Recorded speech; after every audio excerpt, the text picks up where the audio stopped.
Telugu cinema ఇండస్ట్రీలో ఇప్పటి వరకు ఎవరికీ దక్కనటువంటి గొప్ప క్రేజ్ ను సంపాదించుకున్న నటుడు పవన్ కళ్యాణ్.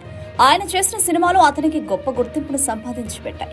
ప్రస్తుతం పాన్ ఇండియాలో పలు రికార్డులను బ్రేక్ చేస్తూ ముందుకు దూసుకెళ్తున్న ఓజీ సినిమా ఇప్పటి వరకు 300 కోట్ల కలెక్షన్లు రాబట్టింది.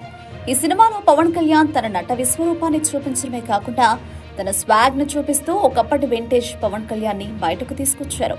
దాంతో ఈ సినిమా సూపర్ డూపర్ సక్సెస్ ని సాధించింది. ఈ సినిమా కోసం ఎక్కడ కాంప్రమైజ్ అవ్వకుండా ది బెస్ట్ విజువల్స్ తో సినిమాను తీయడం వల్ల ఆయన కూడా టాప్ డైరెక్టర్ గా ఎదిగాడు. మొత్తానికైతే ఈ సినిమాతో సుజిత్ పాన్ ఇండియాను షేక్ చేశాడు. ఇక ఈ సినిమాలో పవన్ కళ్యాణ్ కొడుకైన అఖిరానందన్ కూడా ఉన్నాడు అంటూ ముందు కొన్ని ప్రచారాలైతే జరిగాయి. అయినప్పటికీ ఈ సినిమాలో మాత్రం అఖిరానందన్ ఉండకపోవడంతో పవన్ కళ్యాణ్ ఫ్యాన్స్ అందరూ నిరాశ చెందారు. పవన్ కళ్యాణ్ చిన్నప్పటి క్యారెక్టర్ అఖిరానందన్ చేసి ఉంటే బాగుండేది కదా, ఆ క్యారెక్టర్ కి చాలా ఇంపార్టెన్స్ ఉంది కాబట్టి అఖిరానందన్ చేస్తే దానికి ప్రత్యేకమైన గుర్తింపు వచ్చేది, అలాగే కూడా సినిమా ఇండస్ట్రీకి ఇంట్రడ్యూస్ అయినట్టుండేది అంటూ కొంతమంది అభిమానులు వాళ్ళ అభిప్రాయాన్ని వ్యక్తం చేస్తున్నారు.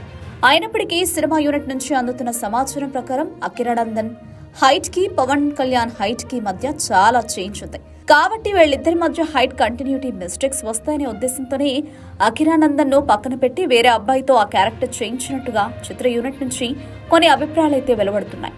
ఇక దీనిపైన చాలా మంది హైట్ ఎక్కువగా తక్కువగా ఉందనేది మ్యాటర్ కాదు, చీట్ చేసి అఖిరానందన్ హైట్ తక్కువగా చూపించవచ్చు, లేదంటే పవన్ కళ్యాణ్ హైట్ ఎక్కువగా ఉన్నట్లు చూపించవచ్చు. దానికోసం అఖిరానందన్ సినిమాలో పెట్టలేదు అనేది సరైన సమాధానం కాదు అంటూ వాళ్ళ అభిప్రాయాన్ని వ్యక్తం చేస్తుండడం విశేషం.